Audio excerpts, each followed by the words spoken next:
Esto es Mi Generación, la historia del rock. Un recorrido año por año con los artistas, canciones, discos, acontecimientos y todo lo importante en el entorno de nuestra música favorita.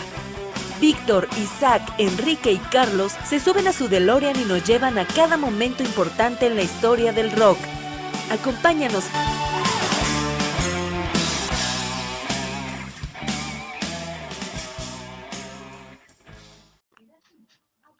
Muy buenas noches, damas y caballeros, niños y niñas. Ya estamos aquí en Mi Generación, el programa más espectacular de las 8 de la noche por Facebook y después su repetición en YouTube. Estamos aquí, Enrique, Isaac y su servilleta, para repasar la historia del rock. Esta vez, desde un ángulo diferente, estamos tomando las puntas de los años que estamos revisando. Hoy nos toca 1956 y 2022, para que haya carnita para los más viejitos y para los jóvenes. No se nos aburran ninguna de las dos partes. Así que ya están aquí mis compañeros. Isaac Alvarado. Buenas noches a todos. Martes, ahora sí, martes a las 8, puntuales, como siempre, esperando que la audiencia se presente. Todavía no hay aquí nadie declarado, pero pues ya sabemos, no tardan en llegar, al rato llegan más y luego ya hay alguien por acá, yo sí ya veo a alguien. De la semana, ya luego en el transcurso de la semana, pues alguien más verá el programa. Y saludos a todos los que conectan, foráneos de Vietnam, de España, de donde se conecta en Argentina, de donde más tenemos por ahí, Estotipaquillo, etcétera, ¿no? Jesús Herrera, saludos, Jesús, que siempre eres el primero y aquí estás con nosotros. Gracias por estar aquí. Pues aquí estamos, un programa más, Mi Generación. Enrique. ¿Qué onda? Buenas noches, ¿cómo están? Pues me da mucho gusto estar aquí de nuevo con ustedes. Estamos hablando de que es el cuarto programa del año, ¿no? Entonces este formato ha resultado muy bueno, muy interesante, me parece que muy dinámico. Vamos y venimos en el tiempo. Está buenísimo esto porque estamos recorriendo los años de la historia del rock, empezando de los 50 para acá y empezamos del 2024 para atrás. Entonces hoy es 1956 y 2012. Es como para que nosotros también contrastemos, comparemos pues lo que sucedía en cuanto a música y personajes, sucesos y todo lo demás. Entonces es un formato bueno, creo que está funcionando en esta temporada, en este nuevo año. Saludos Jesús, saludos Guadalupe, un abrazo totote a los dos. ¿Tenemos alguna noticia? Esperemos que malas, ¿no? Fíjate que ahorita lo que ha estado ocupando y copando los medios, pues ha sido el inicio de la presidencia de Donald Trump, pero sobre todo por lo que puede afectarnos directa o indirectamente a nosotros, ¿no? O sea, el tema de las deportaciones, que es un tema pues tremendo, delicadísimo, no es nuevo, no es el único presidente que ha amenazado con hacerlo. De hecho, es el más bocón, es el que ha amenazado, pero todos, hasta los que parecían buenos, los demócratas, Obama y todos ellos, deportaron miles y miles de personas. O sea, esto lo han hecho todos. Pero ahorita parece que el asunto va todavía más duro, más en serio, más fuerte, ¿no? O sea, van por todos, ya quitaron el derecho a la nacionalidad estadounidense por nacimiento. Entonces, bueno, hay muchas iniciativas y muchos decretos que parece que pueden pegarnos, ¿no? En principio son lo que dicen decreto, ¿no? Que el presidente propone, lo que el presidente propone, pero pues creo que tienen que pasar por las cámaras también, como acá, para que se hagan ley. Entonces ahí es donde se van a poner duros los cocolazos en principio, ¿no? Así sí, y aparte hay que esperar un poquito a ver qué pasa. Aparte, allá en Estados Unidos, sí, tienen mucha fuerza los estados. Entonces, si un gobernador no le entra a lo que dice el presidente, no le entran. Sí.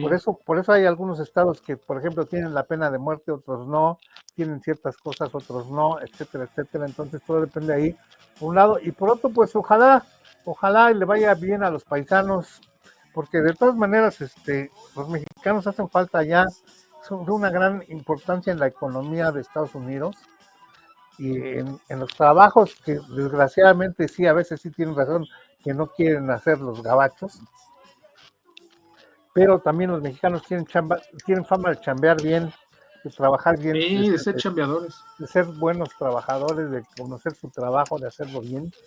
Y yo tengo un cuñado, un hermano de mi esposa que está ya, tiene como 25 años. No ha regresado en los 25 años que ahí se fue, tiene su familia acá. Yo no le creo de eso, que no tenga otra por ahí. Que no me venga mi mujer.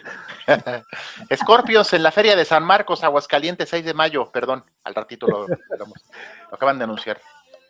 Sí, y entonces mi cuñado luego nos platica que pues hay chamba, a todo este tiempo ha tenido chamba y siempre lo contratan y siempre anda ahí, pues ya para estar 25 años, pues imagínense. Entonces, fíjate que es bien interesante, porque yo tengo mucha familia, tengo muchos primos y parientes en Estados Unidos, en Chicago y en Texas y en un montón de lados. Y lo que pasa con los mexicanos es que los mexicanos van a eso, a chambear, ¿no? O sea, el sueño americano de mucha gente es llegar allá para hacerse ricos, pero pues pero sin chambear, ¿no? O sea, sin la cultura del trabajo. Y la otra cosa es que muchos mexicanos, como bien dicen por ahí, que a veces a muchos no les gusta, pero todavía los mexicanos tenemos la cultura de la familia, entonces, pues sí, los mexicanos sí tienen familia. Sí, sí cuidan a sus abuelitos, a los papás, los procuran y todo, cosa que los gringos no. Entonces, eso, pues bien que mal, genera una estabilidad, tanto económica como la estabilidad familiar, obviamente, ¿no? Te genera una estabilidad económica, hace que la gente quiera chambear precisamente pues, para mantener a la familia. Pero como los gringos son muy despejados, muy desacoplados, digamos, desapegados. Pues cuates desapegados, entonces la soledad les pega cañón y pues no, así no está padre vivir. Sí, Entonces, y ahí con lo que mencionas, pues luego ya tienen que ver las remesas, que también es una parte importante de los ingresos en el país, de la lana. Y nuevamente les decía yo, el sábado fui temprano a echarme una quesadilla ahí, un puestecito de quesadillas ahí por la Prepa 8. Después fui por mi hija a la colonia Roma y ves atascados los restaurantes, cafeterías de todas partes. O sea, hay movimiento, afortunadamente. Sí. Hay movimiento económico y pues eso beneficia a todos. Y pues ojalá y este año de 2025 le vaya bien a México, le vaya bien a los mexicanos que están en Estados Unidos, le vaya bien a toda la gente latina que busca de alguna manera la forma de vivir, de sobrevivir y de sacar una feria. Y pues ojalá seamos empáticos todos y que nos vaya bien. Sí. ¿Musicales no tenemos nada, Enrique? ¿Noticias musicales? Ajá. Pues les acabo de decir esto, me acabo de enterar, en la Feria de San Marcos, las ferias ya nos están quedando atrás, afortunadamente, y esto se está dando desde hace poquísimos años, las ferias han estado incorporando artistas de rock, sí. Además de, pues ya saben, de Ana Bárbara y Los Acosta y Pepe Aguilar y todo esto, pues ya lo vimos hace apenas un poco más de una semana y media. Def Leppard estuvo en León. Def Leppard, sí. Entonces está anunciado ya. El año pasado estuvieron Toto y Sting en la Feria de San Marcos en Aguascalientes. Hace 2 años estuvo Rod Stewart. Pues ahora está anunciado nada más y nada menos que Scorpions. Me cago. Ahí voy a estar. Va a estar Scorpions, va a estar The Killers. ¿En Aguascalientes? En Aguascalientes, y ya pues los demás, Pandora y Flans, Los Ángeles Azules, para todos los gustos, Cuisillos, etcétera. Pero bueno, los Alacranes, con Scorpions es... Scorpions, que ha estado aprovechándose del lamentable desecho de Vicente Fernández para tener más despedidas que él. Sí, fíjate que desde el 2008, yo me acuerdo que en el 2008 que tocaron el Foro Sol, ya era una presunta despedida. Afortunadamente decidieron que su despedida iba a durar muchos años, entonces pues volvieron en el 2012 y en el 2016. No, y por ahí yo vi, no sé si sea falso también, por ahí vi también que probablemente los Rolling Stones vengan este año. Ah, sí. Pues buenísimo, ¿no? Buenísimo, afortunados que Habrá todavía que ir a podemos ver verlos. a esas Habrá que ir a leyendas. verlos. Así es. Entonces, pues, vámonos. Ya hicimos tiempo para que se conecten. Por ahí ya veo varios conectados. Saludos a todos, aunque no nos saluden. Pero de preferencia, entren siquiera, díganos hola. Algunos. Alejandro Olvera, por ejemplo, aquí me señala que está viendo el video. Chucho Herrera, que Lupe Hernández y otros cuantos más. Muchos saludos a todos. Vamos a arrancar el año 1956 y el 2022. Ya arrancamos con la música. Los primeros minutos siempre los ocupamos, los primeros 10 minutos para platicar de algunos tópicos y empezar a que se conecten. Y pues ya empezamos y arrancamos con Enrique, con el maestro Howlin' Wolf. Enrique. Howlin' Wolf, un gigantón de casi 2 metros de estatura y de aproximadamente 135 kilos de peso, todo un verdadero, en sentido figurado y en sentido literal, un monstruo del blues. Rival artístico de Muddy Waters, y fíjense que para ser rival de Muddy Waters pues, también tenías que ser estar muy bueno. pesado, ¿no? Entonces, cantante y intérprete y compositor de blues, guitarrista y armoniquista o armonicista, Howlin' Wolf. Le ponen así porque, bueno, él era hijo de plantadores de algodón, o sea, él sí es personificada la leyenda del blusero que es hijo de plantadores de algodón del sur de Estados Unidos. Específicamente él nace en el estado de Mississippi, en un poblado que se llama White Station, Estación Blanca, en Mississippi, en 1910. Estamos hablando de que en 1956, cuando aparece este tema de Smokestack Lightning, él ya es un cuate de 46 años, considerado en ese momento pues ya un veterano, ¿no? Él se va a Chicago porque Chicago fue la cuna del blues eléctrico, es decir, el blues empieza precisamente en estos estados del sur de Estados Unidos, pero se va moviendo por toda la cuenca pues del río Mississippi hacia el norte. Entonces en Chicago se gesta un movimiento muy importante que es el blues eléctrico, ya guitarras eléctricas conectadas. En el sur era blues acústico. Entonces, bueno, Howlin' Wolf, él siendo originario del sur, se va hacia el norte, a Chicago, y pues se desarrolla artísticamente ahí, ¿no?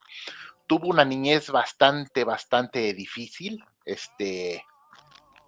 Tuvo problemas con su mamá lo echó de la casa porque no quería trabajar en la granja que tenía la familia, entonces se fue a vivir con un tío que también lo trató muy mal y se escapó por ahí de los 13 o 14 años. Se dice que caminó horas y horas y horas, muchos kilómetros, muchas millas para encontrarse con su padre. Entonces finalmente ahí parece ser que sí fue bien acogido con la familia de su padre, primos, tíos, etcétera. Y después, bueno, ya cuando había tenido éxito en Chicago, regresa a su ciudad natal porque tenía todavía la cosquillita de ver a su madre, pero su madre lo rechazó, le dijo que no quería dinero de él y además le dijo que su música era del diablo.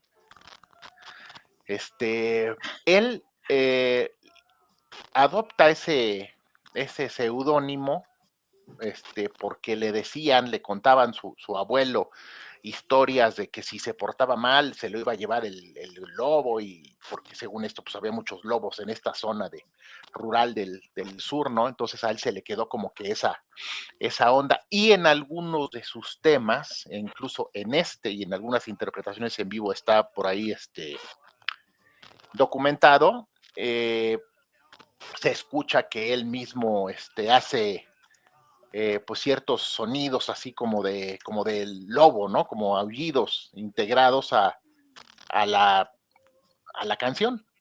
Entonces, bueno, pues eso le sirvió para acrecentar pues esta leyenda, ¿no? De que él era lobo, o había crecido en un ambiente en donde le habían hecho pensar que se lo iba a ir el lobo, etcétera, ¿no? Esta canción se graba en 1956 y resulta ser muy popular y muy influyente.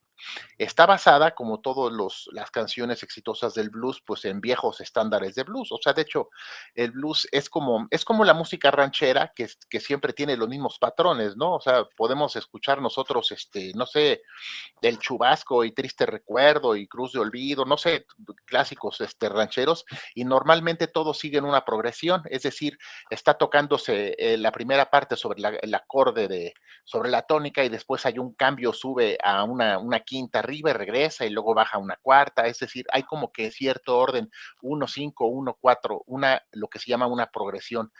Esto es común a todo el género ranchero, por decir algo, ¿no? Y en el blues es lo mismo, y en el rock and roll es lo mismo. Antes de que el rock and roll se diversificara y que llegara los Beatles y Pink Floyd y Cream y todas estas bandas que ya ramificaron y llevaron el rock hacia la estratosfera, el rock and roll de raíz era muy fiel a sus patrones, ¿no? A sus cánones, rara vez rompía estas progresiones y bueno, pues así es el blues, ¿no? Entonces este blues basado en otros blueses, pues le dio, sin embargo, mucho éxito, ¿no?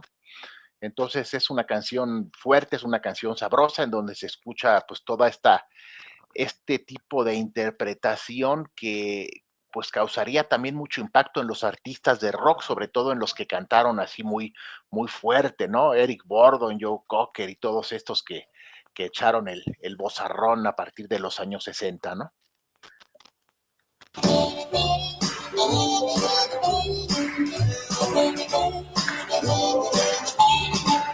Oh, the train I ride on. Oh, the angels shine like gold.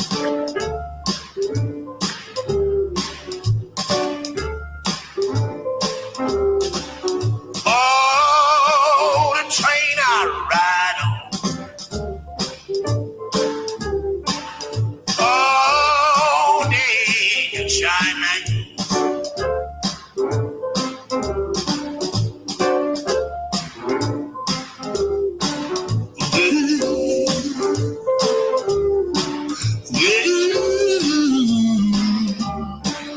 Just like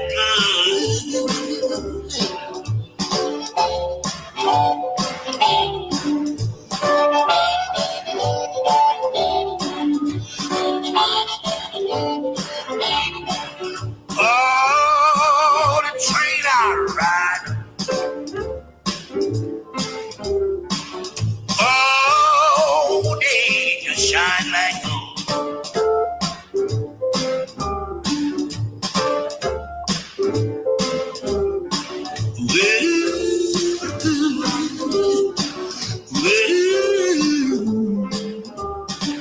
Just like Ahí está el aullido del lobo.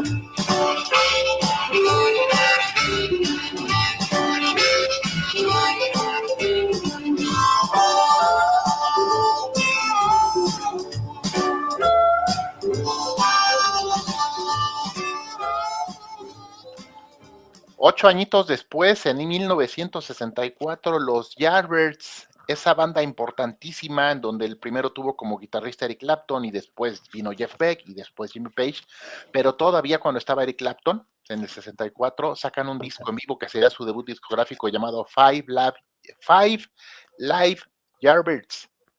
Y ahí viene una gran versión de esta rola de Smokestack Lightning de Howlin' Wolf, y el propio Howlin' Wolf se ha referido a la versión de los Yardbirds como una de las mejores que se han hecho de este tema. Así es una canción muy versionada, ¿eh? Sí. Podríamos decir que es un clásico de aquellos tipos clásicos del blues, rhythm and blues, por ahí. Muy bien, Howlin' Wolf, uno de los jefes. Sí, totalmente. Sí. Que los ingleses tomaron mucho. Uh-huh. Pues vámonos con lo que sigue. Lo que sigue es mi efeméride. Resulta que el 2 de mayo de 1956, acontece algo que ya se estaba esperando. Como presentamos nosotros, ustedes vieron, los que nos han acompañado, los que nos acompañan, la historia del rock and roll básicamente empieza, aunque no oficial, en 1954, con algunos éxitos ya por ahí que esporádicos, algo que se llamaba rock and roll, que empezaron a llamar rock and roll y demás. Pero es en el 56 cuando el rock and roll realmente se consolida y le demuestra a Frank Sinatra y a muchos otros que no era una modita nada más, ni una cosa que iba a salir por ahí, sino que era algo que había llegado para quedarse. Y eso lo demuestra lo que fue el año en la música. Y en este 2 de mayo de 1956, por primera vez en la historia del Billboard, que era la revista más importante de música de aquellos tiempos, resulta que 5 sencillos aparecen en las listas tanto de pop, música pop de Billboard, como de Rhythm and Blues. Estas canciones son Heartbreak Hotel de Elvis Presley, que fue su primer número 1 en la historia, primer número 1 de Elvis. Blue Suede Shoes de Carl Perkins, los famosos zapatos de ante azul. Long Tall Sally de Little Richard, la famosa flaca Sally para nosotros, que la conocimos así. You Got the Magic Touch de los Platters, el toque mágico. Y Why Do Fools Fall in Love de Frankie Lymon and the Teenagers. ¿Por qué los tontos se enamoran? Esas 5 canciones en el mismo tiempo cayeron en las listas por primera vez y veíamos cómo dominaban todo esto. Nada más les voy a decir las canciones, las 12 canciones más populares de ese año, para que vean la clase de irrupción que hizo el rock and roll en la historia. La más popular de todo el año fue Hound Dog de Elvis Presley. La que le sigue fue Long Tall Sally mencionada de Little Richard. Blue Suede Shoes de Carl Perkins y de Elvis Presley, que también hizo una versión, fue la tercera. Don't Be Cruel de Elvis Presley, la 4. Be-Bop-A-Lula de James Vincent and the Blue Caps es la 5. El Roll Over Beethoven de Chuck Berry es la 6. In the Still of the Night, una rolototota de los Five Satins de Doo Wop, una rola de Doo Wop, es muy buena pieza, es el 7. Blueberry Hill o Colina Azul, como la conocimos en México, de Fats Domino, es la 8. Please, Please, Please de James Brown and the Famous Flames es la 9. I Walk the Line, Johnny Cash and the Tennessee 2, la 10. Heartbreak Hotel de Elvis Presley, la 11. Y Fiebre, que aquí la conocimos también con César Costa, de Little Willie John, la 12. Nada más ver la calidad de esas canciones, más otras rolototas como las que escogieron Isaac y Enrique para esta. Vean la irrupción del rock and roll ya en el 56. Nada más para decirles, James Vincent tuvo 4 éxitos en el hit parade de números 1 en el año. Little Richard tuvo 5, entre ellos Long Tall Sally, Rip It Up, Ready Teddy, Sleeping on a Sliding y The Girl Can't Help It. Chuck Berry tuvo 4, Roll Over Beethoven, Brown Eyed Handsome Man, Too Much Monkey Business y You Can Catch Me. Fats Domino tuvo también 4, con Blue Monday, I'm in Love Again, My Blue Heaven is So Long. Y Frankie Lymon and the Teenagers, esa que mencioné de Why the Fools Fall in Love, tuvo 5 éxitos en los un artista tristemente malogrado. Yo creo que fue el primero de la historia del rock and roll que cayó víctima de las drogas. Era un chavito. Si ustedes buscan el video de Frankie Lymon and the Teenagers, era realmente un teenager, era un adolescente, todavía no cumplía ni los 18 años cuando pegó con esta canción durísimo. Y hay hasta una película de su vida por ahí que algún día ya la vi, no me acuerdo cómo se llama la canción, pero si la buscan yo creo que la encuentran.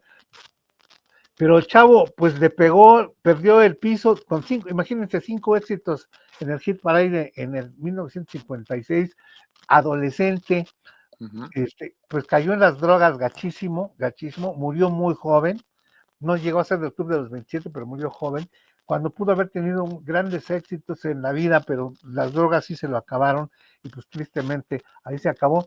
Pues esta es la importancia de este año del 56, que como pueden ver hubo grandísimos éxitos, grandísimas canciones y el gran despegue del rock and roll.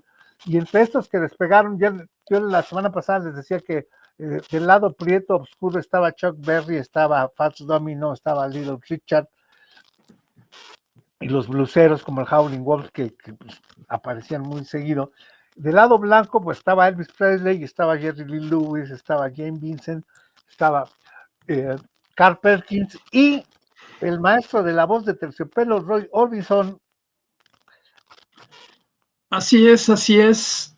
Y con Roy Orbison en 1956, pues sale una canción que se llama Ooby Dooby, que pues es una canción de rockabilly. En ese entonces el rock and roll tenía por ahí una vertiente llamada rockabilly, que era como una especie de combinación entre rock y country, un poquito más folk, en fin. Pero bueno, a mí me parece que es más rock que Billy en la canción. Y fue un éxito que fue número 1 para la carrera de Roy Orbison.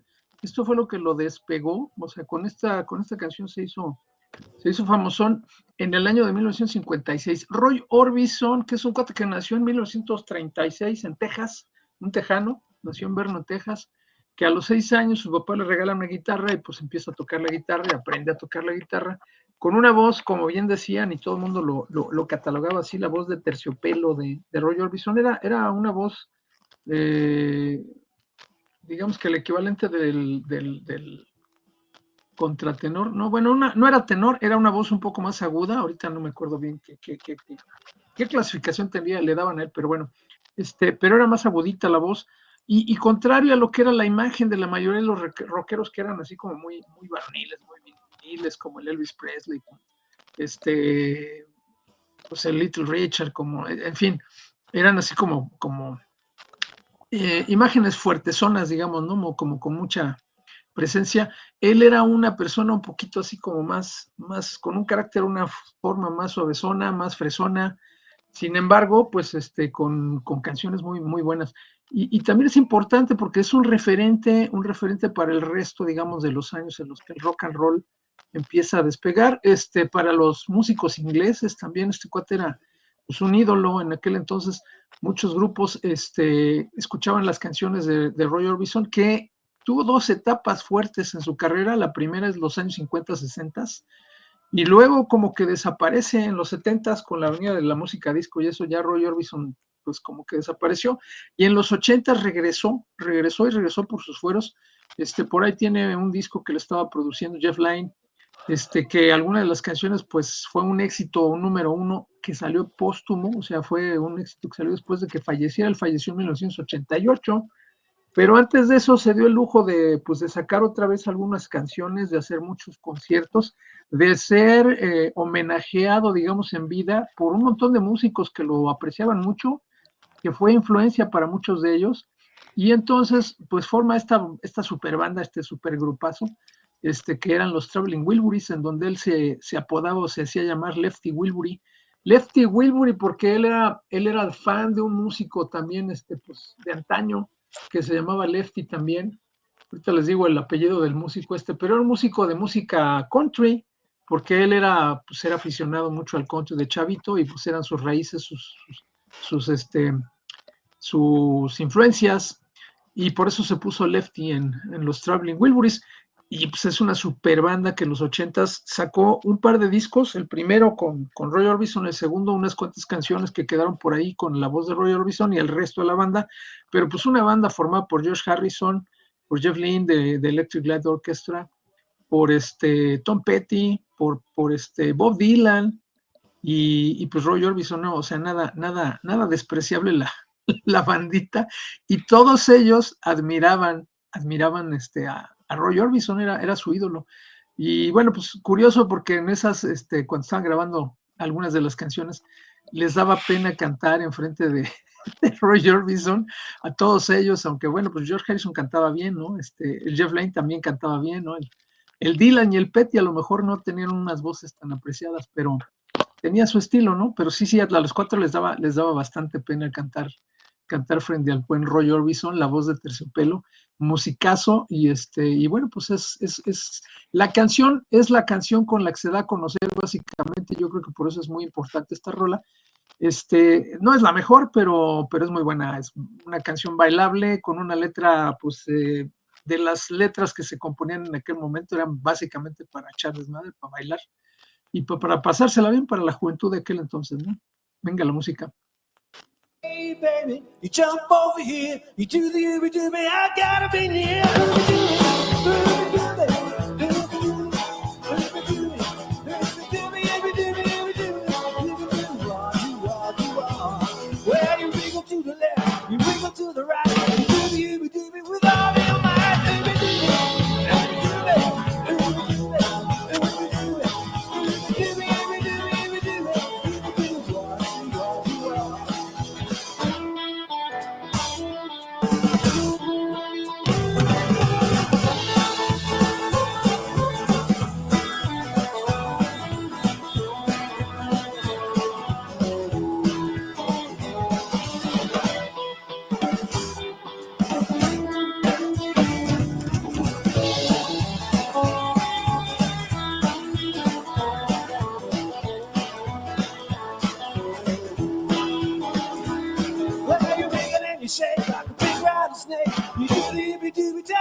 so now I know.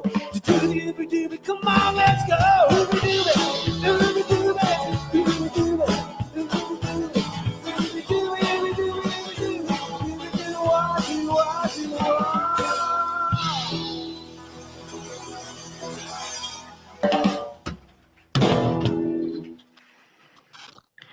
Rock and rollito bailable.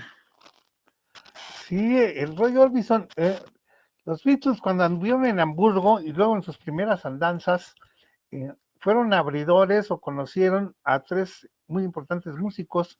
Uno fue Little Richard, otro fue Fats Domino y el otro fue Roy Orbison. Los Beatles fueron teloneros de todos, los conocieron ahí, los presentaron ahí. Por cierto, hay una anécdota ahí, el Ringo Starr, que el Little Richard le churrió mucho sus anillos que traía el Ringo, y le dice, vamos a mi hotel si quieres, ahí te enseño unos que yo tengo, y ya andaba, el Ringo le sacandeó porque ya se veía sospechoso de Little Richard. Entonces, y desde ahí se hace el Harrison cuate de Roy Orbison, y ya cuando se hicieron famosos que vinieron a Estados Unidos los buscaban y salían con ellos a tomarse un trago y demás, pero ya más de igual a igual, ¿no? Ya no eran los fuertes de Richard o Fats Domino, ellos, sino los Beatles ya también tenían su puesto, y así conocieron a Roy Orbison y ya le tenían mucho respeto desde entonces como cantante, como artista. Muy bien, Roy Orbison. Y como les decimos a nuestros amigos que nos escuchan, el programa ahora se trata de hablar de música, de lo que pasaba en el 56, en el 22, pero también lo que sucedía en el entorno, para estar nosotros ubicados y darnos una referencia de qué era lo que pasaba en ese tiempo. Y en ese tiempo, 56, sucedieron unos Juegos Olímpicos, aunque usted no lo crea.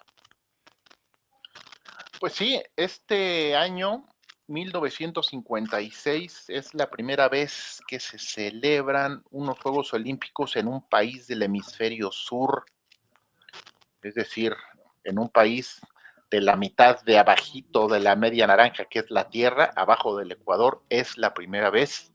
De hecho, han sido pocas veces que los Juegos Olímpicos se han llevado así a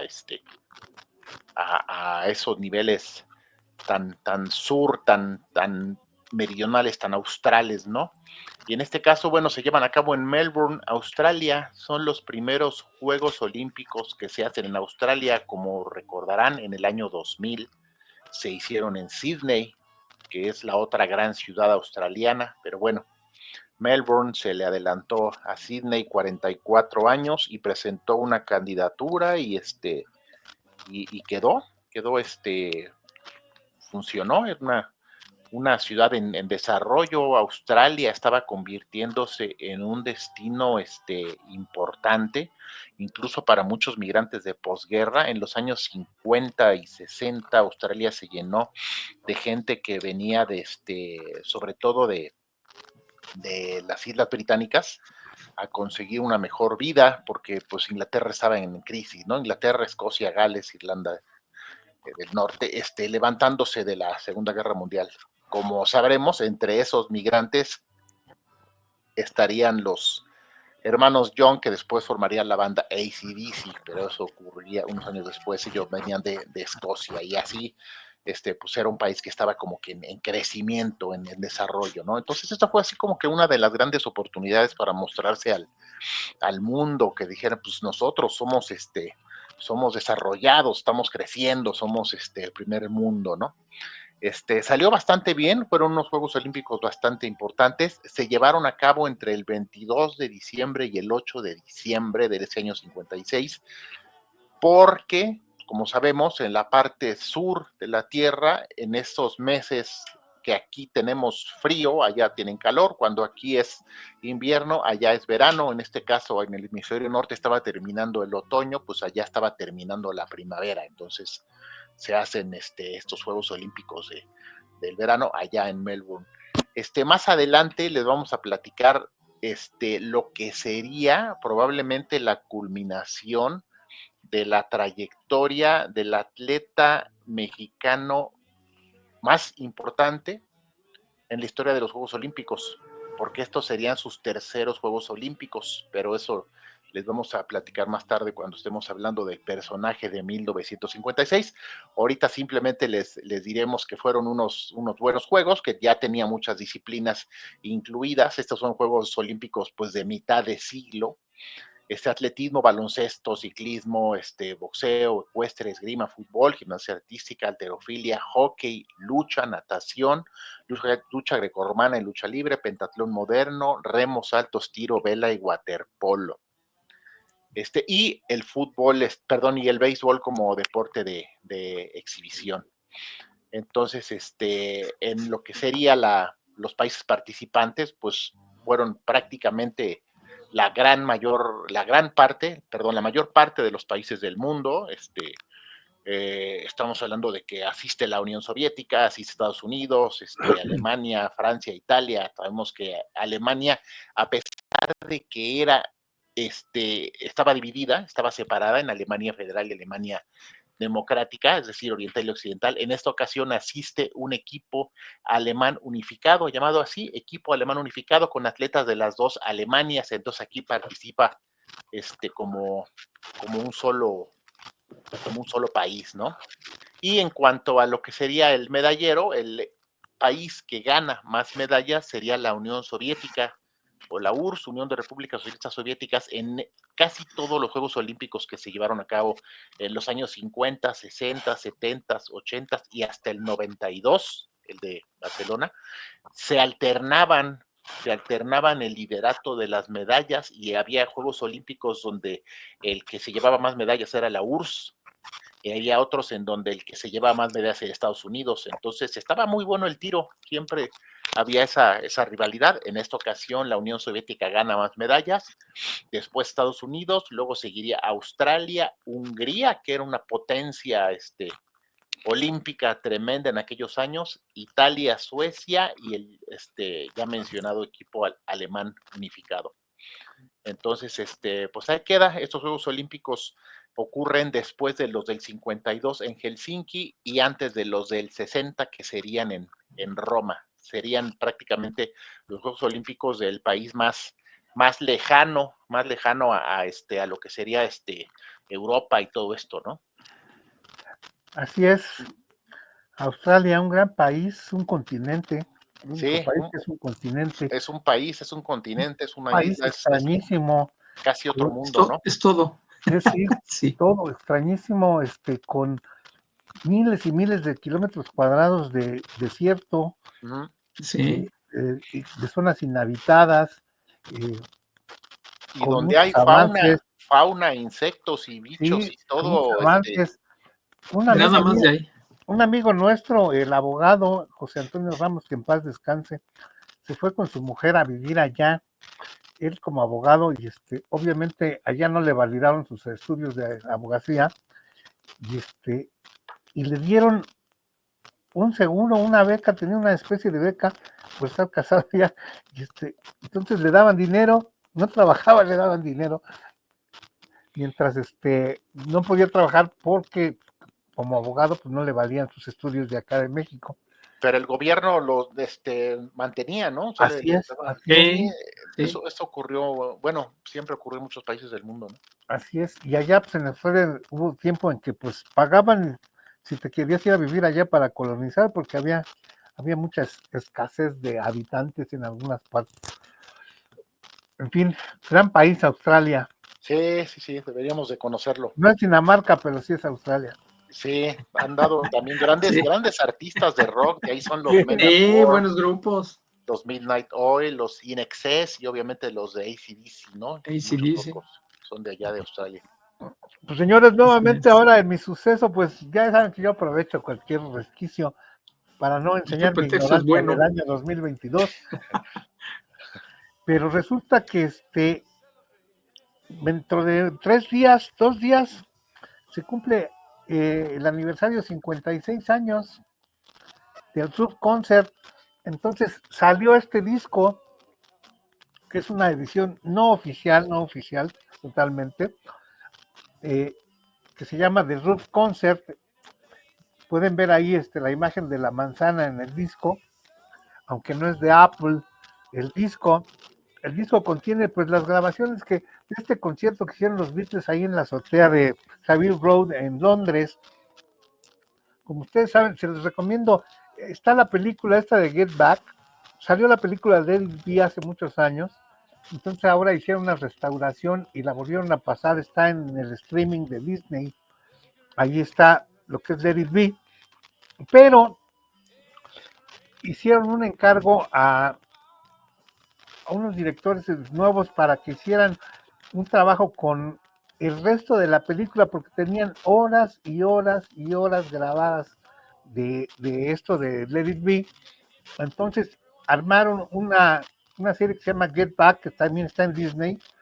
Ustedes pueden pagar un mes nada más de Disney y la pueden ver, pero está dividida en 3 partes, dura como 6 horas cada parte, entonces tienen como 18 horas para ver a los Beatles en acción. A mí me gustó mucho, de verdad, se conceptualiza muy bien lo que era Let It Be, le quita mucho de la tristeza y de lo opaco que fue la película Let It Be, que parecía la crónica de una separación, de una muerte anunciada, como dirían por ahí, y sacan entonces, pues, este disco que les digo no es oficial, pero sí salió en 2022, el The Roof Concert, que presenta a los Beatles en el concierto en la azotea, haciendo algunas de las versiones de las canciones que iban a salir en el disco de Let It Be.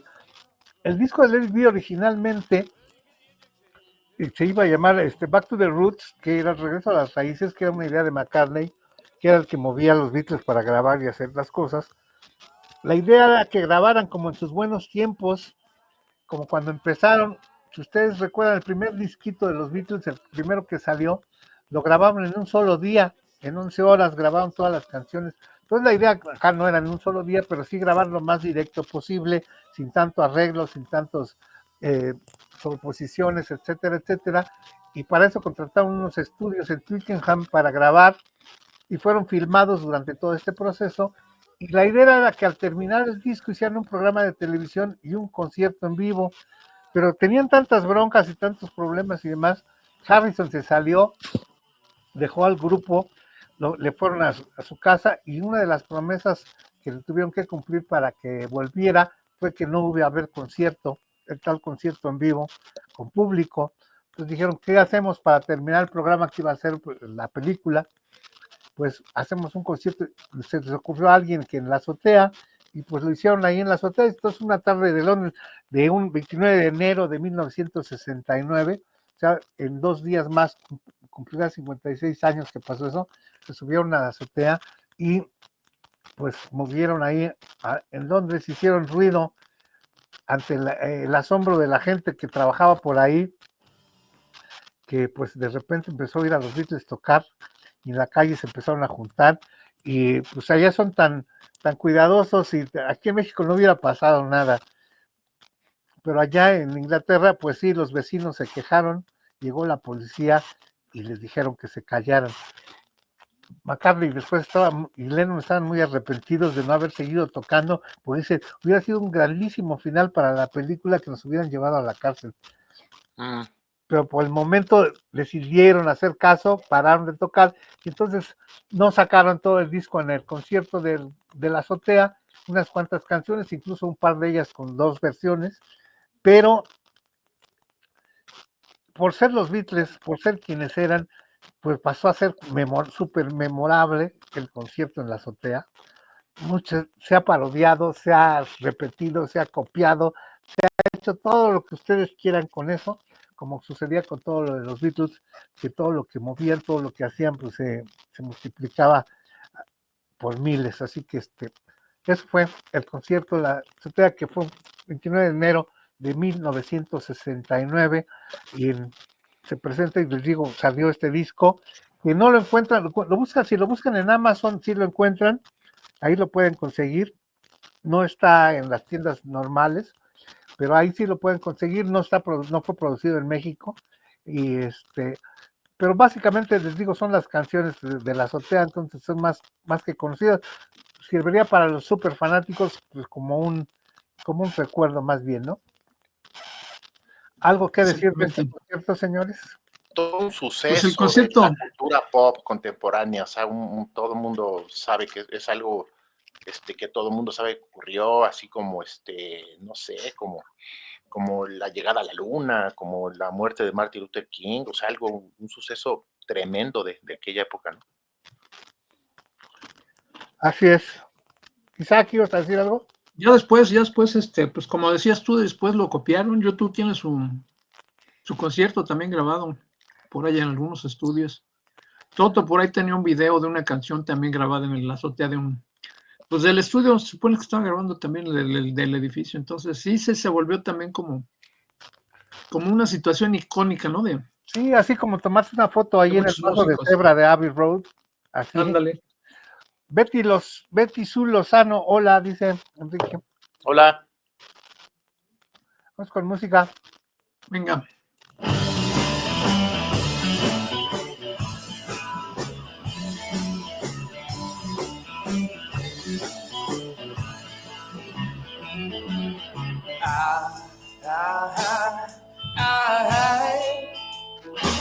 That's like a pony. You can celebrate anything that you want. Yes, you can celebrate anything you want. Oh, now high.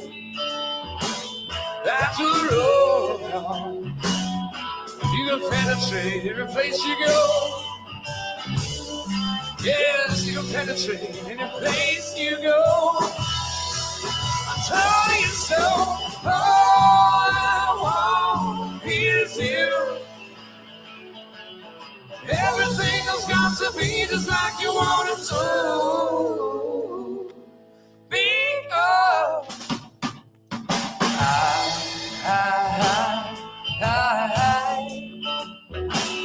I pick a moon dog. You can radiate everything that you are. Yes, you can radiate everything you are. Oh, now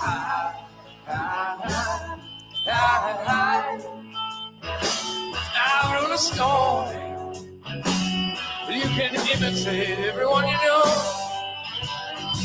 Yes, you can imitate everyone you know. Tell you so. All I want is you. Everything has got to be just like you want it to be. Oh.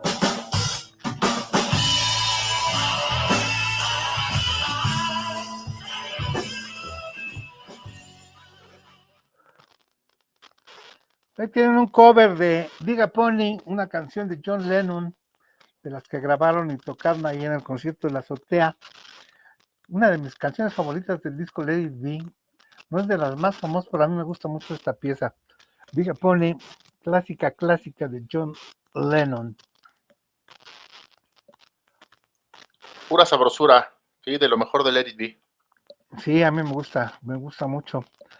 Y pues pasando a los sucesos, seguimos con los sucesos por ahí después de la música. Y pues esta no me la sabía yo, de la Torre Latino. Así es. Pues sí, en 1956, uno de los edificios, yo creo que así más emblemáticos de la Ciudad de México, de la Ciudad de México moderna, digamos, ¿no? Porque pues por ahí está enfrente, miren, en esta foto se ve, por ejemplo, el Palacio de Bellas Artes, que tiene mucho más tiempo. Por ahí algunos palacios más en construcciones más antiguas, ¿no? El Castillo de Chapultepec, son como elementos arquitectónicos muy icónicos de la ciudad, pero en la época moderna, esta torre, la torre llamada Latinoamericana, yo creo que también es de los íconos de la ciudad, o sea, son los edificios muy característicos. Y además es importante porque en 1956, que es cuando se inaugura, pues es como todo un suceso. Esta torre ha resistido los embates más potentes de la naturaleza sin ningún rasguño, básicamente. Entonces, es curioso porque para estas fechas, la construcción inició en 1948, la construcción de la torre, y para estas fechas se tuvo que desarrollar la tecnología que al día de hoy sigue siendo pues bastante efectiva, porque la Torre Latino, pues ya, el último temblor fuerte fue el del 2017 y pues la torre como si nada, ¿eh? Como si nada. Además pasó el del 85 también a su alrededor, muy cerca de ahí, Y el del muchos edificios se cayeron. 57. El del 57, donde el ángel de la independencia voló, que son, digamos, que los sismos más fuertes que ha sufrido la ciudad.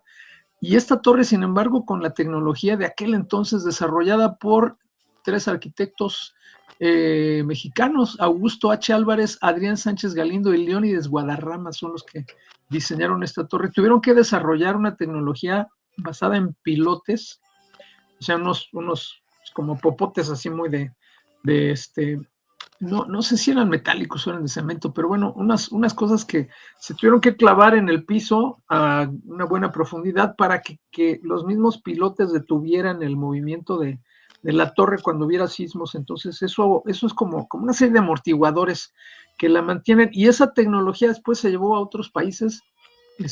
Digo, para aquellos que dicen que aquí México no es primer mundo, pues yo les tendría, este sería uno de esos casos, ¿no? Como para recordarles que aquí también se hacen cosas buenas, y la cuestión de la ciencia, la tecnología, el desarrollo, y no es exclusivo nada más de ciertos países que llaman de primer mundo, ¿no? Entonces, es para mí importante, y bueno, pues es todo un referente también. La gente que viene a la ciudad, pues normalmente dicen, a ver, ¿a dónde voy? Voy al Castillo de Chapultepec, voy a Bellas Artes, y de ahí me paso y me voy al mirador de la Torre Latinoamericana. Una torre que tiene, bueno, en ese momento era la más alta de México y de América Latina. Obviamente en Estados Unidos, pues a lo mejor ya estaba ¿cómo se llama? La Empire State. No, ya había el Woolworth, el ya Chrysler, había el doble varios edificios mucho más altos, pero bueno, para América Latina y para México estaba esta la Torre Latino, 182 metros de altura, 44 pisos, adentro hay un par de museos. O sea, vale la pena también pues un fin de semana o entre semana, igual si anda uno por ahí, meterse a alguno de los 2 museos que hay. Hay un museo ahí, creo que de cosas prehispánicas, y hay otro museo de temas más modernos. Se llama Torre Latinoamericana porque la construye una compañía. En aquel entonces ya la compañía no existe, una compañía de seguros llamada La Latinoamericana, que pues buscaba competir con así que su competencia más férrea era otra aseguradora que estaba en la acera de enfrente, que tenía un edificio muy bonito, así, pero muy colonial, muy a la antigüita, digamos. Entonces ellos dijeron, vamos a hacer algo que resalte más todavía, que sea más moderno, y pues decidieron hacer la torre. Con la lana que tenían, siendo una compañía financiera de seguros, pues sí les alcanzó para hacer la torre. Y pues ahí está, uno de los monumentos, yo digo, de la Ciudad de México, que aguanta los sismos bastante bien y que ahí sigue, ¿no? Sin mayor problema. Así es, a todos, vayan a darse una vuelta. A veces luego, como dice Isaac, viene la gente de provincia y van ahí como casi visita obligada, y muchas veces nosotros los capitalinos no vamos, no hemos ido, no lo conocemos. El mirador está muy bueno, ¿eh? O sea, sí, el mirador es muy bueno. Yo conozco espectacular. muchos que no han ido, así que vayan, cuando está el día claro, es una vista formidable. Y ahí iba yo porque mi jefe llegó a trabajar ahí en un bar que se llamaba El Muralto. Entonces a veces íbamos por ahí a verlo, y estaba ahí, cenaban con una vista extraordinaria, que después se copiaría en varios restaurantes más, como en el del Hotel de la Ciudad de México, el que gira y demás. Pero sí vayan, recomendado por ahí. Pues vámonos con Carlitos Saldívar, señores. Vamos a ver qué nos presenta de su selección de suceso, de personajes, de acontecimientos y de música, el maestro Carlos Saldívar, a quien saludamos con mucho gusto.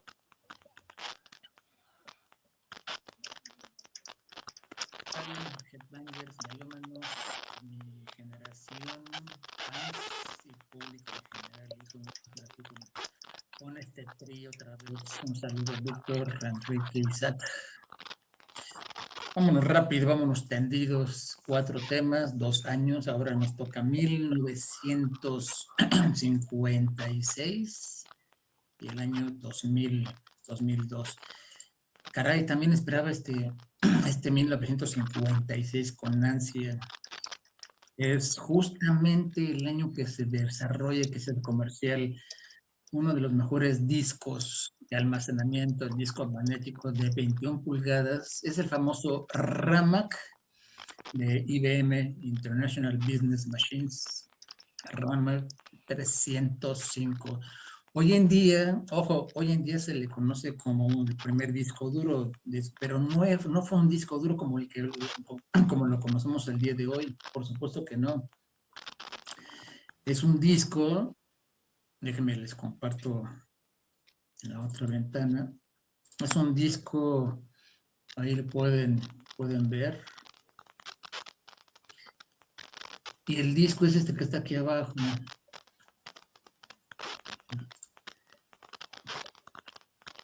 Este que está aquí. Ese es el disco RAMAC 300.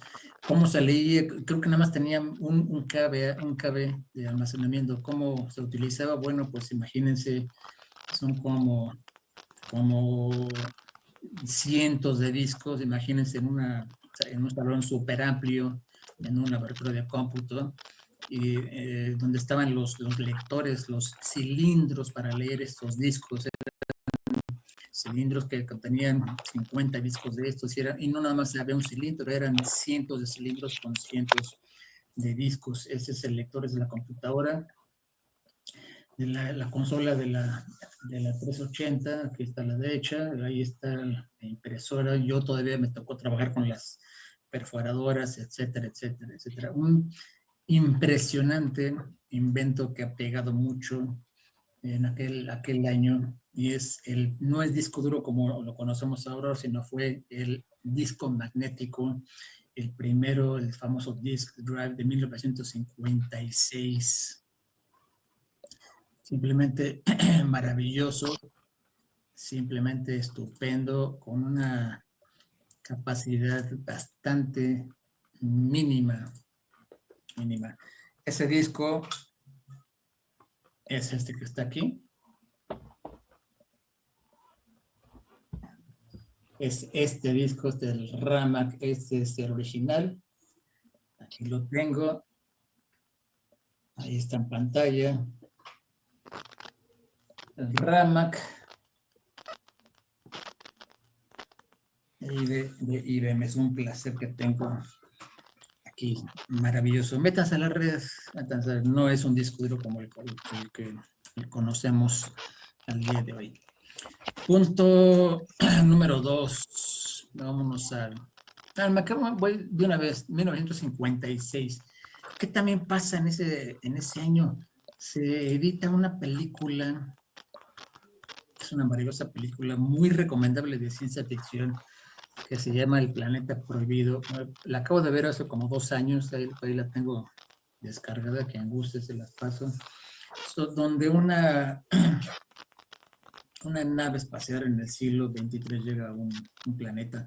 Curiosamente, esta película es protagonizada por aquel famoso cómico Leslie Nielsen. El director es Fred Wilcox, escrita por Samuel Hume, Irving Bloch y Alan Adler, 1956. Impresionante. Se me figura, o es como que la base para Perdidos en el Espacio. Es una película, insisto, de 1956. La idea es de que llegan esta nave, perdida en el espacio, siglo XXIII, y van a explorar lo que 20 años antes habían encontrado científicos en un planeta antes encontrado. Ahí viene Adams y Morbius, que son los personajes principales, donde entran allí a la investigación. Lo interesante de esta película es el año, y es como que la prerrogativa, como que es el asombro, como que es el año en donde ni siquiera se soñaba con haber llegado a la luna, ni siquiera se pensaba en ir al espacio, apenas eran la tremenda imaginación y el nombre de los personajes, el nombre de los planetas, el nombre de la misma película, cómo llegar a un planeta simplemente llegar a otro planeta que nos permite o no está permitido. Esa es, yo creo que la premisa de esta época en cuanto a las ciencias espaciales y sobre todo con las películas de ciencia ficción. Es producida por la Metro Goldwyn Mayer y pues se conecta con esa serie de aquellos años, casi los 60, de The Twilight Zone. Muy recomendable, bastante recomendable esta película. Síganla, no sé si está en las plataformas de streaming, pero busquen, sin lugar a dudas, se le van a llevar una buena sorpresa. The Forbidden Planet de 1956. Además es para todo público, no se van a arrepentir. Vámonos al 2022. 2022, un disco que no pensamos que fuera a editarse, un disco que nos cayó de sorpresa, un disco muy, muy bueno, no en un apogeo máximo de este vocalista, pero es un disco que yo le doy un 9, 8.5, 9, infaltable en la colección de cualquier melómano, de cualquier rockero, y obviamente infaltable de cualquier metalero. En el 2022, porque puede, porque pudo, quiso y lo hizo, y se editó El Paciente número 9, Patient Number 9, y estoy hablando ni más ni menos que del príncipe de las tinieblas, el señor Ozzy Osbourne. Es un disco buenísimo, en un 99% de 13 canciones, porque además trae grandes invitados. Patient Number 9 viene Jeff Beck, Immortal con Mike McCready, el Parasite con Zach, su amigo ya de toda la vida, en comprar un tremendo dueto con Zach Wild, No Escape From Now con el tremendo dios Tony Iommi, líder y fundador de Black Sabbath. One of Those Days, uno de aquellos días con Eric Clapton, A Thousand Shades con Jeff Beck, Mr. Darkness con Zach Wild, Nothing Feels Right, igual con Zach Wild, igual que Evil Shuffle, Degradation Rules con Tony Iommi, Dead and Gone, God Only Knows y Dark Side Blues. Es un disco brutal, es un disco donde aparece también Robert Trujillo, Josh Homme, Chad Smith, Taylor Hawkins, en paz descansen, David Campbell, James Poyser, Mario de León. Hay varios nombres, varios músicos. Pues lo pueden, sigue vivo en este pleno 2025, un poco más enfermo y todavía insiste en reunir a Black Sabbath para un último concierto, insiste en salir de gira, insiste en editar otro disco. Esas son las ganas que tiene Ozzy, porque eso se lleva en las venas, el metal, el rock, la música, las ganas. Y pues El Paciente número 9 es un disco muy, muy recomendable para disfrutarse a solas y con un buen whisky en mano. Vámonos pues al último tema. Y en este 2022 es algo que me maravilla, algo que me tiene anonadado, algo impresionante, porque una de las tantas misiones, para empezar hoy en el planeta hay más de 60 países, con cada una con su agencia espacial, son agencias espaciales independientes. Tristemente, con este gobierno de nuestra querida Claudita, ay, ternurita, pendeja, resulta que van a la Agencia Espacial Mexicana. Pero bueno, creo que la bandera de la carrera de las ciencias espaciales, pues ahora la batuta la va a tomar la UNAM, el Politécnico. Katia Charraceta está con la fundación, y bueno, creo que el que desaparezca o no la Agencia Espacial Mexicana no va a detener la misión de Artemis, la misión del Peregrine, la misión de llevar algunos robots mexicanos a la Luna. Y me refiero al proyecto Artemis. Justamente en el 2022 sale a una misión espacial Artemis 1, la primera de todo este proyecto. Y la idea es que en algún momento va a llevar a humanos de vuelta a la Luna. Y eventualmente pues, es establecer una presencia permanente para explorar la Luna y para explorar Marte, etcétera, etcétera. El Artemis 1 comienza con esta primera misión, Artemis 1, donde la misión es no tripulada y simplemente es para probar los cohetes Space Launch Systems y justamente la nave Orion antes de enviar astronautas. Obviamente pruebas y errores, es como SpaceX y sus Raptors, impresionantes Raptors que son una verdadera grosería en la ingeniería espacial. Próximamente es Artemis 2 y se va a verificar la seguridad, capacidad de sistemas, para que cuando llegue el vuelo tripulado sea de una manera 100% segura en un futuro. Se lanzaron, esta misión Artemis 1 fue lanzado el noviembre 16, 2022, obviamente después de algunos retrasos y por condiciones del clima. La trayectoria de la nave Orion pues fue a la Luna, completó una órbita y llegó a 450,000 kilómetros de la Tierra, un poco más allá de la órbita de la Luna. Se aseguraron que Orion pudiera realizar el viaje de ida y vuelta y pues los sistemas de propulsión, navegación y aterrizaje al 100%. El primer vuelo de prueba que se usará para el regreso de los astronautas es ya todo un éxito, 100% aprobado.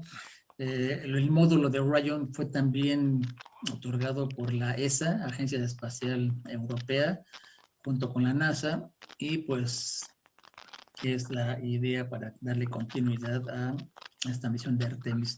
Ahora en este 2024 también fue muy emocionante seguir al Peregrine, de que parte de lo que es Artemis se lanzaron unos 5 mini robots mexicanos hechos en la UNAM, pero por cuestiones de técnicos no se pudo alcanzar a alunizar esos robots y se regresaron a la Tierra, y se prevé para finales de este 2025 o del próximo año continuar con el Peregrine, con la misión de Colmena, que es propiedad de la UNAM y que forma parte, entre otros países, México, que se incluyen en esta misión de la NASA de Artemis.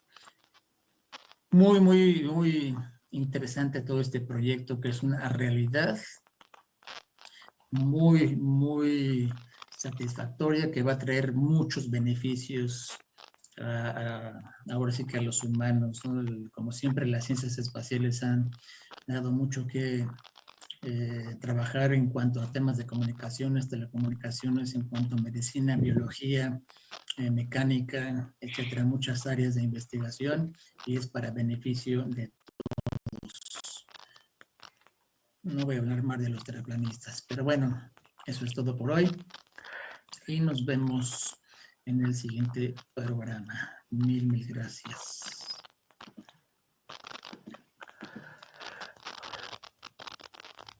Pues gracias a Carlitos. Buenos temas, ¿no, Isaac?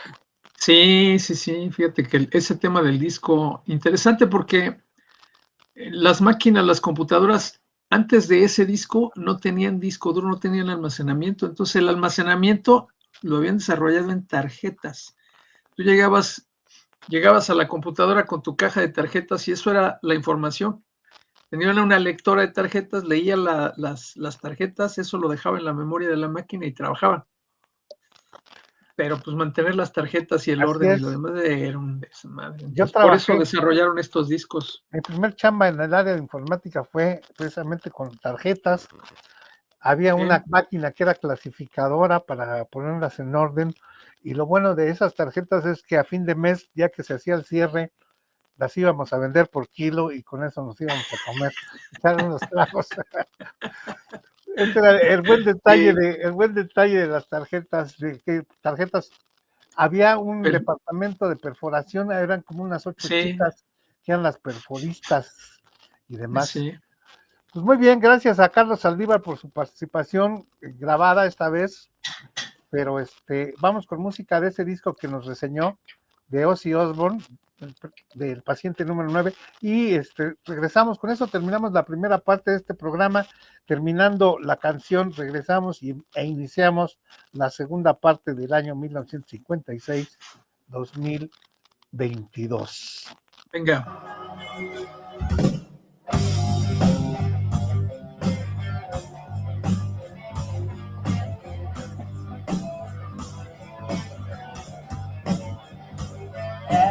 Always painting white like the light that will guide you to your hell.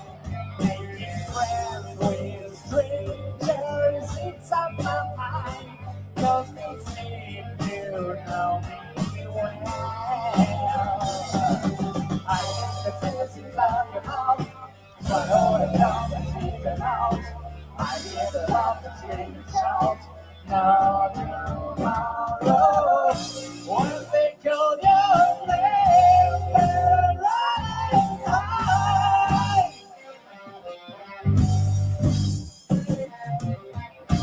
Tell you you're insane, you're in their eyes. I'm not getting out, no, I'm not getting out alive. I'm not getting out, 'cause I'm missing on the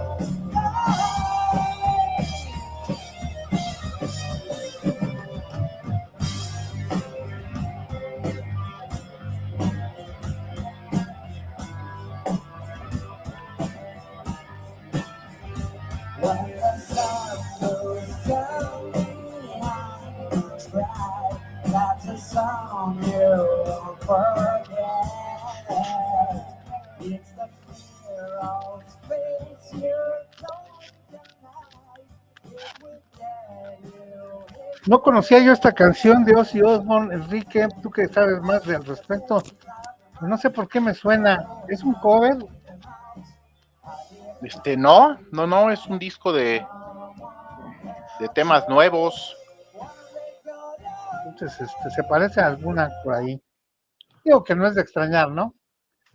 Ya sabemos que No hay nada nuevo bajo el sol. no hay nada El día, nuevo. el día que Ozzy Osbourne muera, ese día sí va a ser un día muy, muy duro, muy, muy triste en la música, ¿eh? Es un cuate que más allá de su trayectoria y su carrera y todo esto es un símbolo, ¿eh?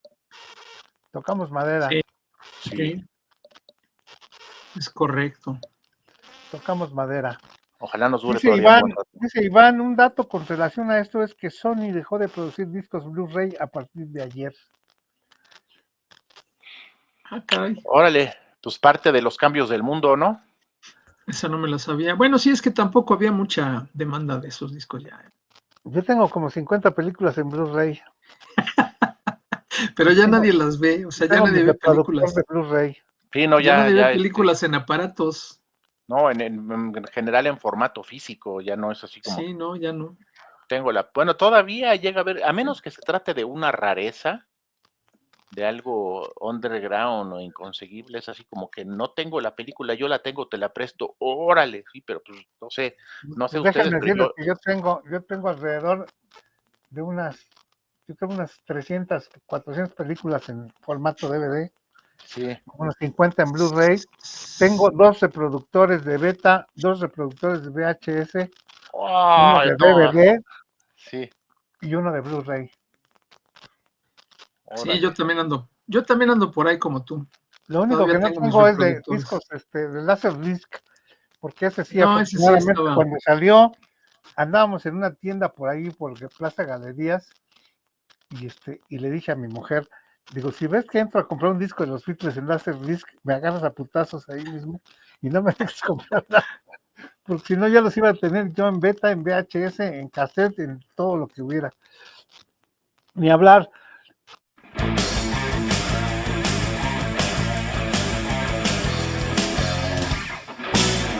Esto fue Mi Generación, la historia del rock. Nos vemos la próxima semana con más de nuestra música preferida.